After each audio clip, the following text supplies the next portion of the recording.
when I think of these elections and whatnot, by the way, um, it's small things, right? I don't expect people to have grandiose policy that's going to change the world overnight. It's not the way it's set up to go about. But there are small things in how we behave as a society, how we what do you believe in? Who are you as a Yeah. person? I think matters. And I think this is a prime example of a story like that. This one, the next story. Jury selection began today in the trial of Daniel Perry, who put a homeless man threatening New York City subway passengers in a fatal chokehold last year. Justified. Yeah. Penny, 25-year-old white male, Marine Corps veteran, charged with second-degree manslaughter and criminally neglect homicide in the death of Jordon Neely, who was allegedly threatening passengers on the subway in May of 2023. Yep. Someone who had done this time and time and time again, had been harassing people on the subways, in and out of jail, mental case galore. This is usually very simple in this country. And it's sad that we have to debate this stuff and discuss this stuff, because for most normal, rational people, you look at this and you go, how fast can we pin a medal on this fucking man? Yeah. Who served this country, stood up for women and children in a bad situation. That's what that story says to normal people. The fact that people want to usher this person back onto the streets, it's a virtue signal. The fact that people want to charge someone like this with manslaughter, run someone through the criminal justice system, is a clear split in where the parties currently stand on stuff like this. Yeah. So this to me is a very big deal. It might not be a big deal to some. This is a very big deal to me.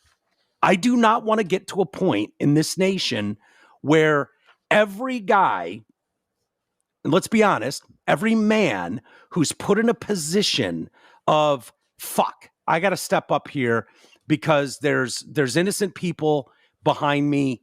And if anyone's got to throw themselves in harm's way, it's got to be me. Yeah. It's got to be me. And that's kind of ingrained in you as a young male when you're coming up. You protect women, you protect children, you protect weaker individuals than you. The military members do it to an extreme level. And a lot of us grew up knowing that, fuck, you know what? If something goes down somewhere, I got to jump in front of Marshall. Yeah. I just do. I don't care what Amanda's politics are. At the end of the day, I got to fucking step in front of her and put up a guardrail here. And if that means I got to get fucking jacked, it means I got to get shot, so be it.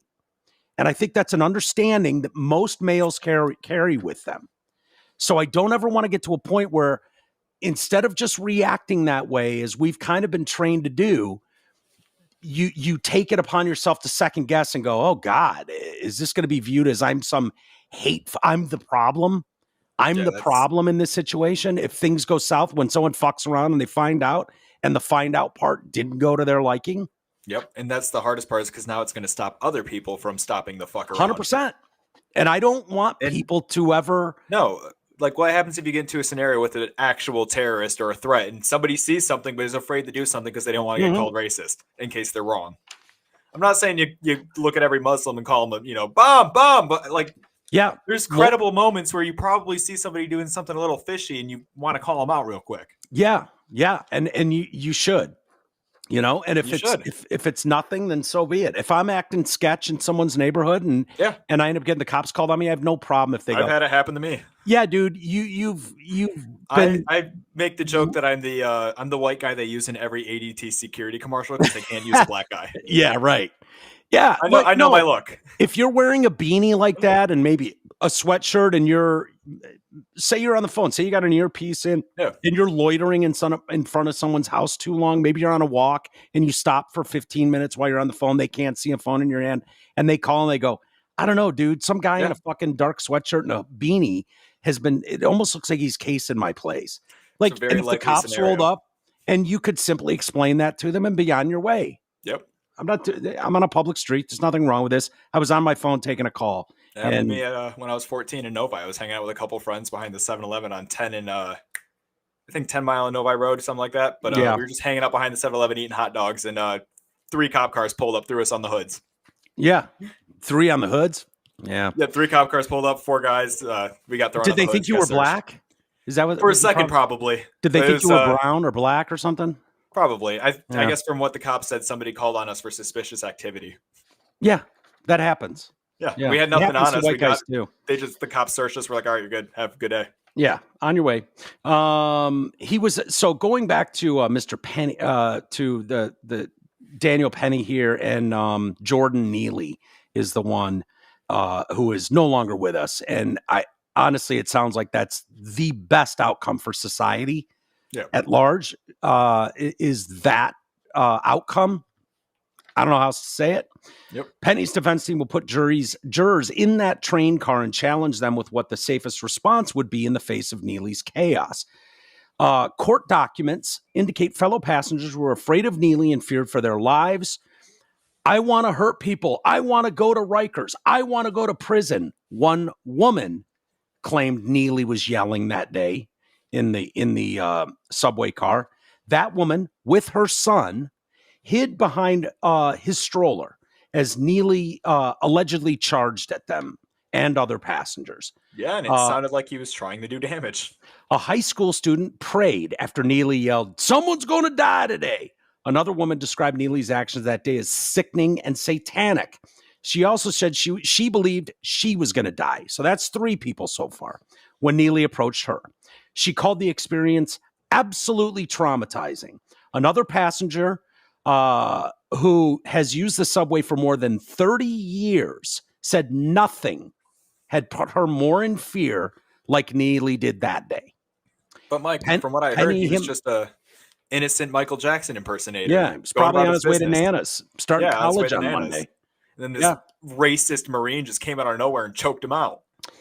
Penny himself said he was scared of Neely, but I looked around, I saw women and children. He was yelling in their faces, saying these threats. I couldn't just sit still. So, and on feminists, sit this one out, okay? Yep. How would you feel, okay, if that was your sister, your mom, your child in the subway on their way to school in New York, on their way to work that day? Are you hoping in that situation, again, feminists, we don't expect you to get involved at all in this. So, no. If anything, they're probably hiding behind a man. Right. When push comes to shove in this moment, because this incident did in fact happen, in that moment, are you hoping Daniel Perry is on that subway train? As well as your wife, your girlfriend, your sister, your mother, your kid? Are you hoping Daniel Perry's on there, or are you hoping it's just Jordon Neely and all the women you care about? Exactly. Be honest about it. And if you're in there and you don't know what to do, maybe you're like me and you're fucking old and you're weak. Am I hoping that a real man is also on that, or just me and the women?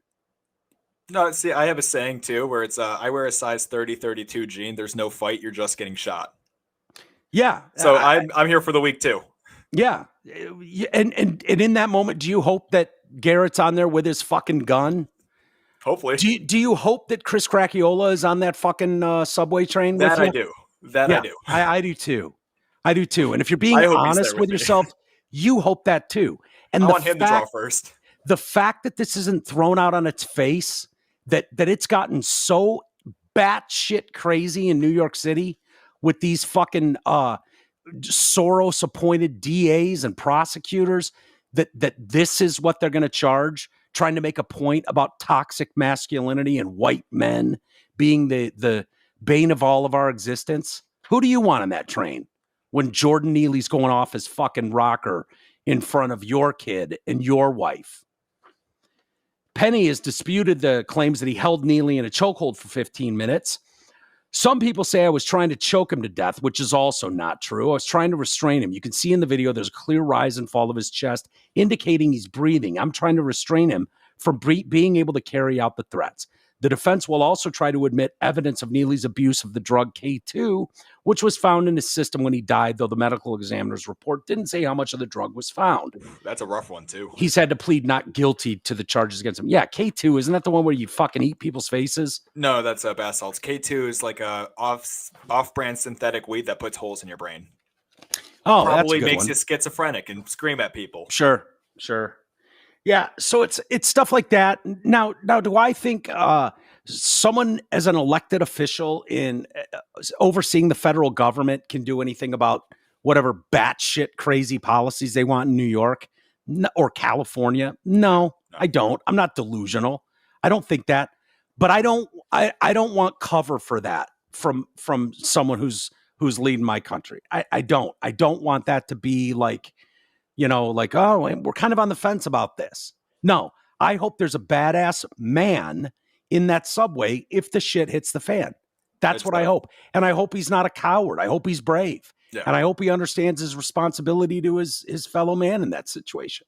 I really do. A really funny thought, actually. What's that? I feel like because I was thinking about who is armed in New York, and the only one I could come up with is Anthony Cumia, and I was like, oh, he would have shot the guy as they were getting on the train. Oh, yeah. Yeah. Dude, he would have domed him and then called him the N-word. Mm-hmm. Yeah, and these people would. Like, he's out of New York now. Yeah. He's in South Carolina. Yep. I was like, that's the only New York armed man I know. Yeah.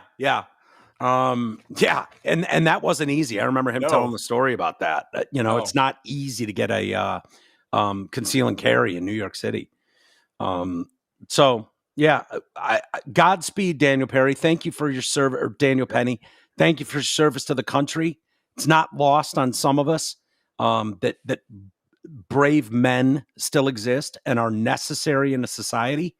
And, we'll be watching this case, and regardless of its outcome, the damage has been done. You've already have half a country that are gonna assume he's a disgrace. When you Google his name, it's gonna generate stories of this, and then there's some debate as to what he's a murderer or a hero. Like that shouldn't have happened, and it did. It is happening. So the damage is done. No, you would hope no sane jury would convict something like this, but lawfare exists. It's a real thing. And so we'll see where this goes, but you need to keep an eye on it. It used to be easy to make these calls.